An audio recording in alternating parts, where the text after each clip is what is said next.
Welcome, everybody, to this week's episode. We really appreciate you joining us. This podcast really shows us how we can all learn, live, and thrive off of each other.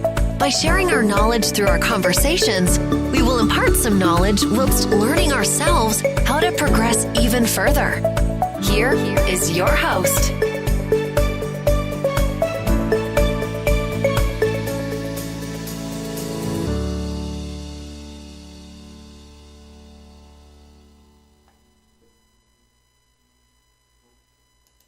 Hi, you're listening to Book Chat with author Vivian E. Moore.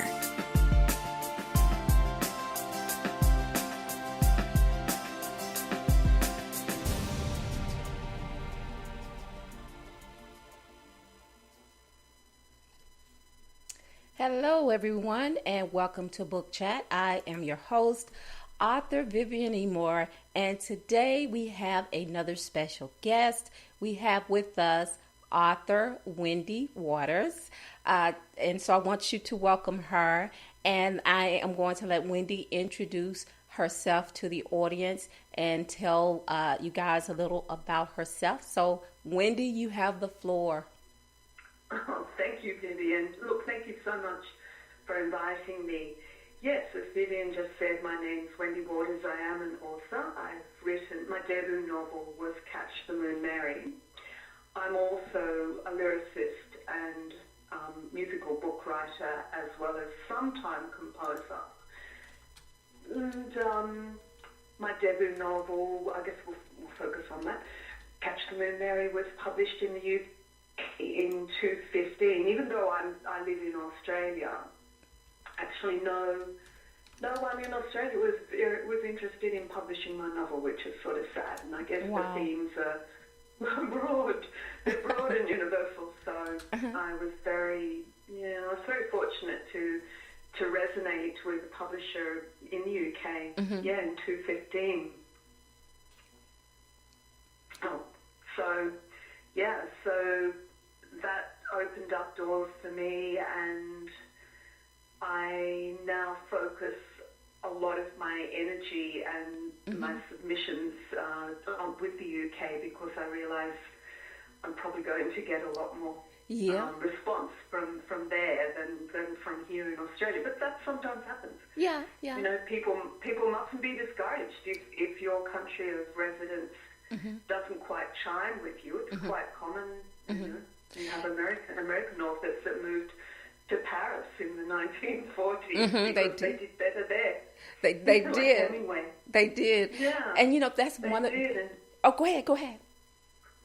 No, that's what I was just going to say. And Henry Miller, one of my favourite writers, who moved to and F. Scott Fitzgerald, another favourite writer, moved to Paris. Resonated a lot better for them there. It did, and I mean, still resonating. You know, when we think about, especially F. Scott Fitzgerald, because he's the author of I think it's The Curious Case of Benjamin Button. Yes. So had he not broadened his horizons and moved somewhere later, correct? Yes, I did. I'm very, very passionate about musical theatre, and I did sort of cut my teeth on musical theatre here in Australia, but all the time, this is the awful part, except for some incredible musicals like Les Mis. Oh yes. God, I love it. But I was in musicals and sort of rewriting them in my own head, which should have been a bit of a signpost there. And some of the contacts I met in musical theatre were brilliant young composers, and like Shannon Whitelock. And we started to talk, afterwards, or over a few drinks after the show, and say, why don't we try? Why don't we give it a go? Let's see if we think we're so good. And of course, the first few musicals that I wrote were terrible. They really were. They were absolutely dreadful. At least you can admit that. You can admit that. Oh, it's true. I'm not even going to say the name, but they were so awful. And they sort of went on for 3 hours. Wow.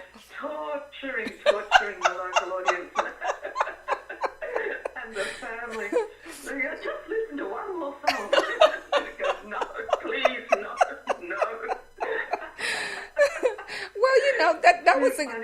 was a good thing, because it sort of started you on your way. So, you needed that as a test.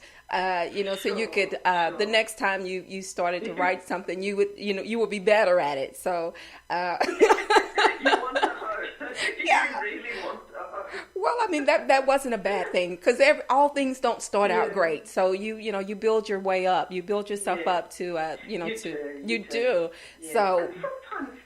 And sometimes, Vivian, you need to, just on that note, I did start life as a singer and an actress. And Great. sometimes you need to let things go. You need to sort of, if something is very strong in you, you've got to sort of go, look, maybe my career is elsewhere. Yeah. And I think if people could let go at the right time, it's like a relationship, that isn't working. Just go, gotta let go of this and stop trying to make it work. Right. And, you know what I mean. And finally it was, okay, I will let go of the singing and the acting part of my life and move 100% into the writing. And I'm so glad I did, because it was like breathing out, when you've been holding your breath for a long time. Yeah. It's like, oh, thank goodness. Well, but I can now relax. Yeah, you found Stop wasting energy. Well, you what you did was redirected it. You wasn't wasting it, but you redirected it into something else. So you found your niche. So that's a great thing, to be able to do that, to not give up completely, but to, like you said, to to recognize or to realize that maybe I need to try a different direction. And that's it always pans out to something better and turns into something greater. So, excuse me. So I'm glad you did that. Now, you told us, you told us that you wrote this book, Catch the Moon, Mary, that was released back in 2015, correct?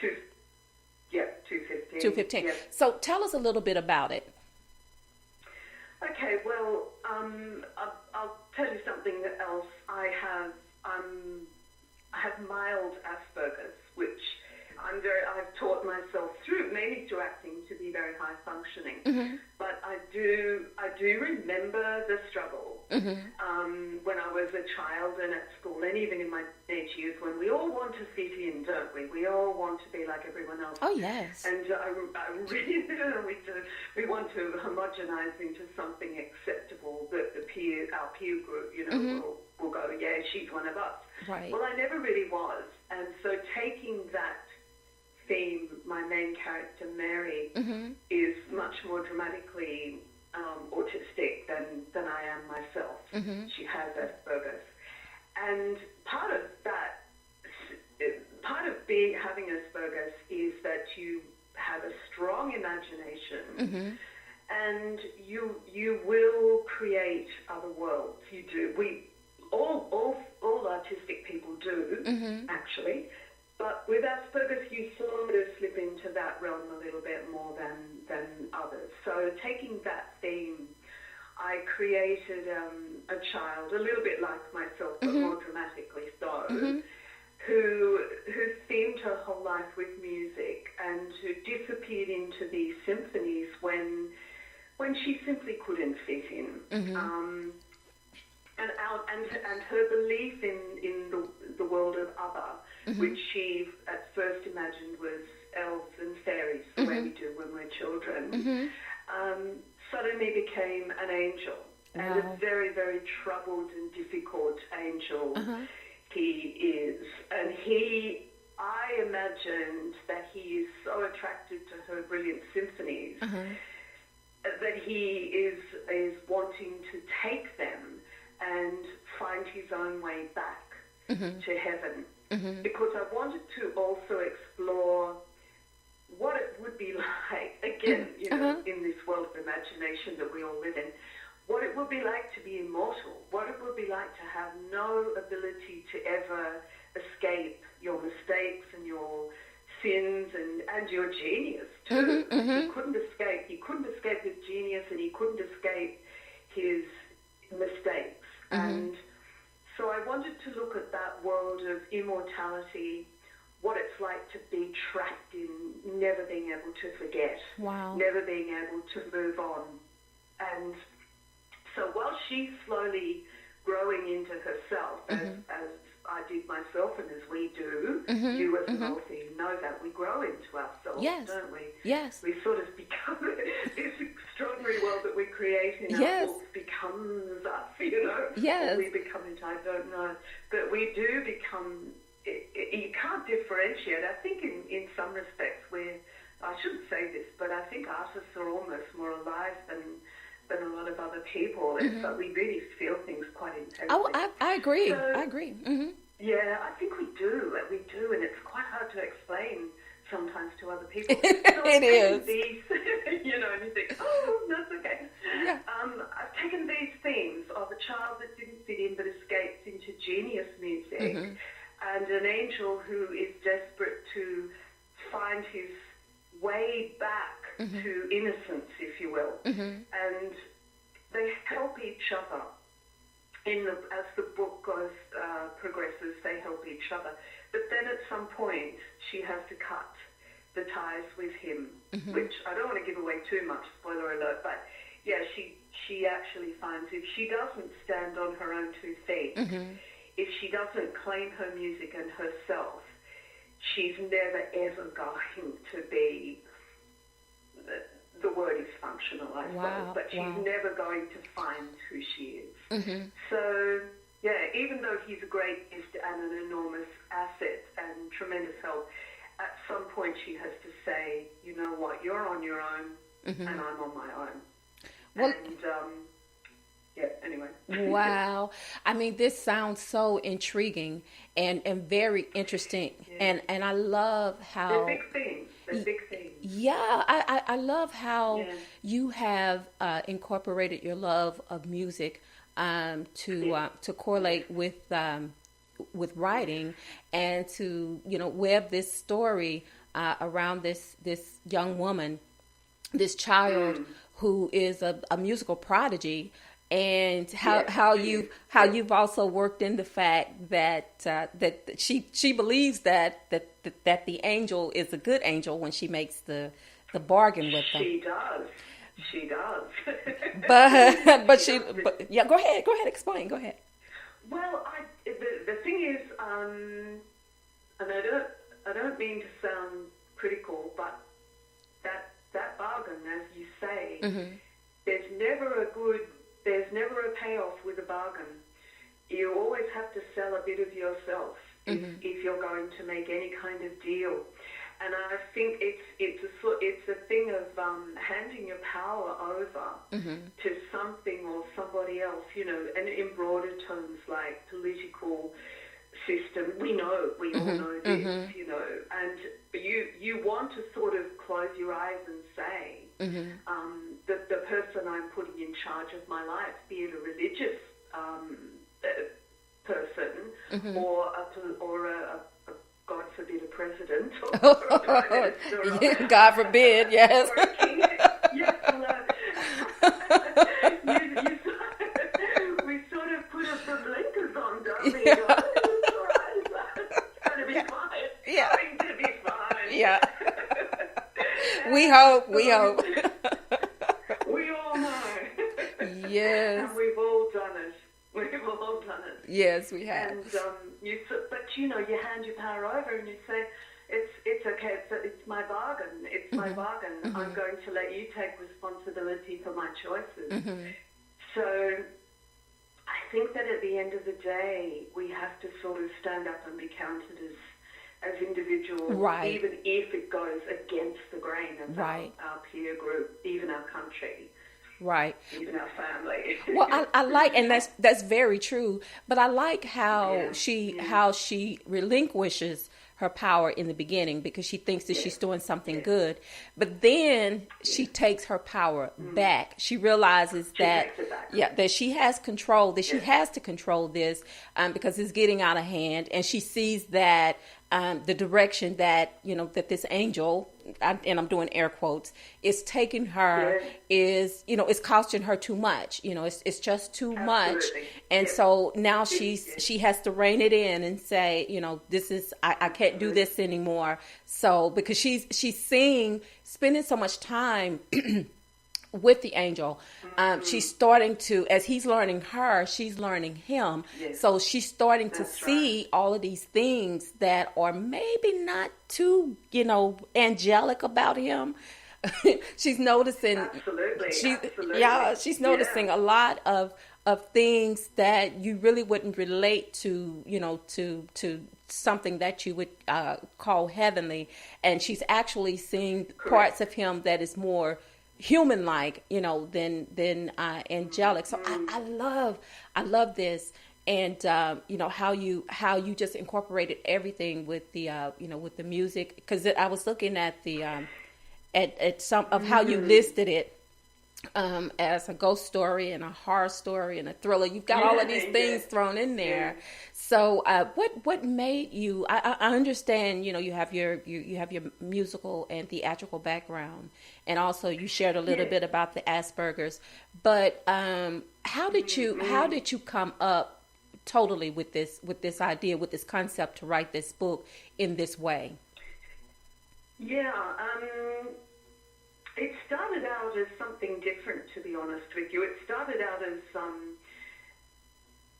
a very, very Asperger character with a fantasy angel, to be honest, a real fantasy that was driving her mad, completely insane. But as I got, a fellow writer said to me, actually, why don't you just try getting inside that angel's head and seeing what that looks like. And at that point, I changed the whole story because I wanted to make it, I thought, let's go into the realm of what if. Right. What if this isn't just a story of a girl with Asperger's and a genius for music, which, of course, yes, you're right. And I just want to say something about music, too. It's the universal language. It is. Because it does. I believe it connects every realm. Yes. And every nation and every human being. We don't need the words to translate. We hear the notes. So I thought, the more I got into that, I thought, this is an angelic form of communication. So I'm going to get inside this angel's head, and what I envisaged immediately was this incredible loneliness. And if we imagine heaven or the state of being divine, godlike, if we imagine that is totally light, if we imagine that the light can't be turned off, that it's a fully aware, very highly conscious state of being, with harmonic and good intentions. Yes. Then I wanted to get his opposite. What would an angel be like? Sent on a mission, perhaps, to like Jesus was sent to the earth to redeem the earth. Yes. So let's take an angel that didn't come through flesh but came in spirit and got stuck. Okay. Got absolutely stuck. Got stuck. Suddenly he's in the dark. What would that look like? Yeah. And the more I explored that, the more I thought, okay, let's go, like a ticking clock. A decade goes by, 100 years goes by. Jesus, who was in flesh, was making connections, as we know. Yes. Right, left and center with fishermen. Yes. With moneylenders. Yes, he met them where they were. Yeah. He met his people that he could connect with and right. say, look, guys, we've got a strong message here of redemption, right, which we're going to spread, and of course we know his story. Yes. But I think, okay, let's take someone who needs to find a human connection, but doesn't want to enter flesh for whatever reason, stays in spirit. And so I've got, decade he's flying around the earth looking for someone whose light is so strong that he can go, right, that's my person, that's my person. I'll connect with them. So I had a century going by, another century going by, and by this time he's getting empty and desolate, at least in my mind, you know, and the hope is draining out, and he might approach a few people along the way, but that falls short. So I thought, what's it going to look like when you lose your light, when you lose your hope, when you even lose, well, what am I even still doing here? Right. You know, and then of course he hears her music, this music that's issuing that's so full of innocence and light, so full of hope. And the twist was that I thought, will he connect directly with her like Jesus did with the disciples? And spread the message. I thought, no, why doesn't he just feed the music? It's going to be so much easier than training another person, you know, to be spiritual. Right. So he takes the music, and it's a theft. But as you said earlier, a complicit theft in that she agrees. Yes. All right, let's do this. Yes. But the music. So I started with one idea. And once I got into his head, he became very, very fascinating for me. And also I was looking at people who are so idealistic, you know, that they go out there with an ideal that turns so bad. You know? Yeah, sometimes they do. You know what I mean? Yeah. People like Alexander the Great who go out there, I'm going to change the world. Right. I'm going to save the world. Right. And good intentions, Yeah, exactly. Good intentions, but they get darker and darker and darker. The more power. The more sin. Exactly. The more blood on their hands, the more power, and the more addicted they become to that power and lose sight of the initial intention, which is to spread equality and democracy. Wow, I love that. So, without deviating too much, that is a theme that runs through a lot of what I do, because I might as well flag it now. I've written a musical about Alexander the Great. Okay. And the first, so it's following the exact same sort of theme as my book, because it starts with someone with very good intentions, right, and a lot of power, and right, a lot of determination. First act, he's incredibly inspired. Second act, he's descended into absolute madness. So, what do they say? Ultimate power destroys ultimately, or whatever it is. Yeah, I can't remember either. Yeah, basically that's what happens. Yeah, that's something like that. Who can handle power? That's right. The thing. Who can really handle it? Well, I think I think that's one of the things that's sort of shown in the book. You know, the transference of power. You know, who has the most control of it, and you know, but I love the concept of the story, and I love again how you have. You're welcome. How you have how you just you've just weaved in the music. Because when you know, just thinking about this story, you know, just envision it in my head, you know, I can see this as a play. I can just, as a musical, you know, as an opera or something like that, because that's what it strikes me as being, you know, something on that level. Yeah. So, wow. It is a play.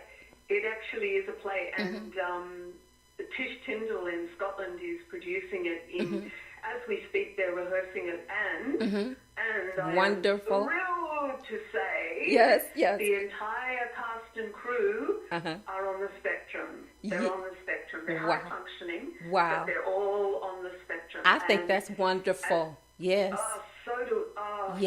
When she approached me and said, I have to say credit to Amanda Redman, the beautiful actress in New Tricks. She'd read my book. She'd read my book in 2016, and I went over to London and I met her, and she said to me, "Can you write a play? Do you think you could write a play?" And I said, I'll give it a go. Because you know yourself as an author, reducing your book down to an hour, or an hour and a half. It's quite tricky. It is. But anyway, it's quite tricky, isn't it? Because you sort of, as an author, you're saying, what do I lose? What do I keep? Right. Who stays? Who goes? Oh, yeah. It's hard. Hard decisions. Yeah. But what happened was, I had a brilliant girl called Gemma Macedo, who's a stunning playwright, and she came on board with me and helped me. She was, that character goes, this character stays, this is how we do it. So the two of us wrote the play. I sent it back to Amanda, who said, yep, love it, absolutely love it. And then I don't know whether it was my agent in London or whether it was Amanda, but someone connected me with Tish Tyndall, who has a Spectrum Fame Academy, and she said, this is the perfect play for us because we have everybody's on, as I said, on the spectrum. So that's going to be produced in October. Well, that's really exciting. Congratulations to you. Yes, on that. That is a major accomplishment. To have written this book, and now it's going to be a play, and maybe one day we may see it on Broadway. You never can tell. Oh, that would be my dream. I know. Isn't that the Mecca, though, Vivian? It is. The Mecca for all of us. It's just like the most amazing. And then you're there next to Sondheim. Yeah. You're standing next to Sondheim. I know. Or at least you can go, he breathes the same air. Yeah. It is. That guy. It is. It is. I mean, that would definitely be a dream come true. And so before I let you go, I want you to tell folks where they can get your book, and also you mentioned that you had a CD. Oh, CD. Let's not worry about that. Okay. All right. Okay. Well, tell everybody where they can find your book. Darling, I've got them in my bottom drawer. I've got about 1,000 of them in my drawer. Okay. They're strictly Christmas gifts. Oh, okay. Well, moving on from the CDs. Tell us how we can get your book. Okay. Well, it is only available on Amazon. Okay. But so you punch in "Catch the Moon Mary" by Wendy Waters, and it's Amazon. It's in the USA as well. Okay. So it's Amazon.com, Amazon.co.uk, and finally, Amazon Australia. Yay! A couple of copies of that. Yay! In Australia. That's wonderful. The place where you wrote it and you had to take it somewhere else, but that's okay. That's okay. You've come full circle. So that is wonderful. Exactly. Well, Wendy, thank you so much for agreeing to do the interview. First of all, thank you for asking me. Oh, you're so welcome. And guys, she is such a great sport because right now it's probably going on 11 o'clock there now. It's not that late. Okay. It's about 8:30 or 9 o'clock. Okay, about 8. Oh, it's the next day, guys. Look, it's Sunday where she is. Can you believe that? It's Sunday. It's already Sunday where she is. Oh my goodness, that makes this all the more great. All the more, I am just so grateful that you agreed to do this interview and to tell us about such. Oh, you're welcome to tell us about such a great life that you have and this great story that you've written and all the great things that now it's churning into and growing, growing and all the possibilities of where it can go. Yes. So I thank you. And go ahead. Because I made the decision to change direction, yes. as you said. Yes. And sometimes people, you just need to do that. You do. Your heart is telling you, I need to do this, so it's worth doing. It is. Listen to that inner self. You need to do that. That's one of the reasons why I love doing this show, because I love bringing on authors that tell the audience, tell future writers exactly what you just told them. Sometimes you have to listen to yourself. And, if you have to change directions, then that's what you need to do. But it's been a pleasure talking with you. And I thank you again for doing the show and for telling us about your work. And hopefully, we'll stay in contact so I can know how this play, how this play is developing. And, and maybe one day if it does, go ahead. You and I will sit in the front row in Yes, we will, and we'll remember this. That'd be nice. And we'll remember this conversation we had on this day. We had this conversation. So, but again, Wendy, thank you so much for doing the interview. I have enjoyed talking with you so very much. I'm going to go get the book because I'm just enthralled by it already. I've got to read it now, and I'll send you a copy actually. Well, thank you so much for that. Privately. I'll DM you. Well, I'm not encouraging anyone else to do that, but I'll do that. Well, thank you for that. I do appreciate it. And you enjoy the rest of your Sunday. I hope you have a fabulous day. And you have a lovely evening. You too, and we'll talk to you later. Okay, thank you so much. You're welcome. Bye now. Bye. So, folks, that was Wendy Waters. Such a great interview, such a great person. I enjoyed talking with her so very much. Learned so much, things that I didn't even know, and that just makes it even better. My gosh, she's like 8 o'clock in the morning in Australia, and we're at 6:31 here. So, oh my goodness, I am just so thrilled to have been able to have this interview with her, to talk about her work and all the great things that she's doing. Her book is being turned into a play, and and I wasn't kidding. One day, a lot of plays that that seem obscure, those are the ones that make it to Broadway. So I would not be surprised one day to see her play on Broadway. And again, the name of her book is Catch the Moon Mary. So guys, please go out there to Amazon and get this book and read it. And not only read it, but do those reviews, because those are so important to the authors. Especially if you enjoy their work, to let them know. So, just write a short review telling them, how much you love their work and how much you love the book. And because I plan to do it myself, and I do it quite often. Excuse me, I'm such an avid reader.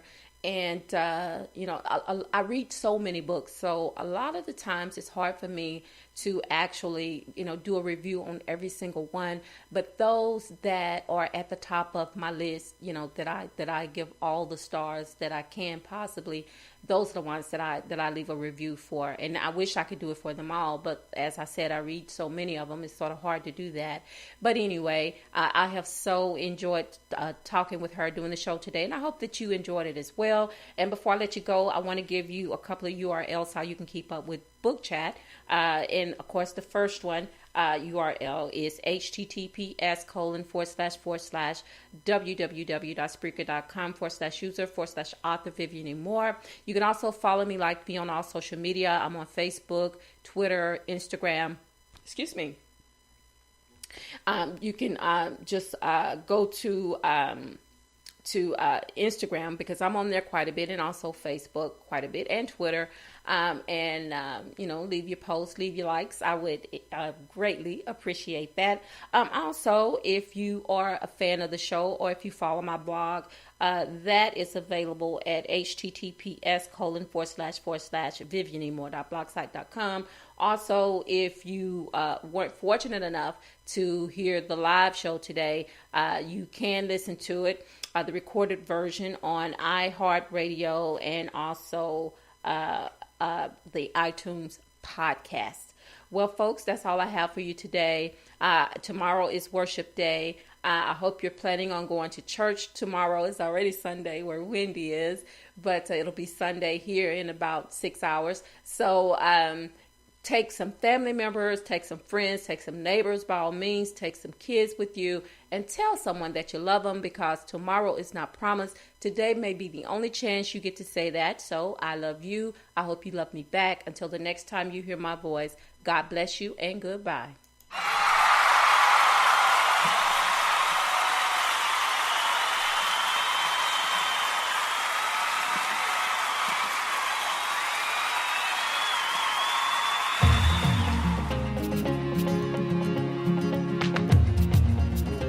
Loved what you've heard on this week's episode?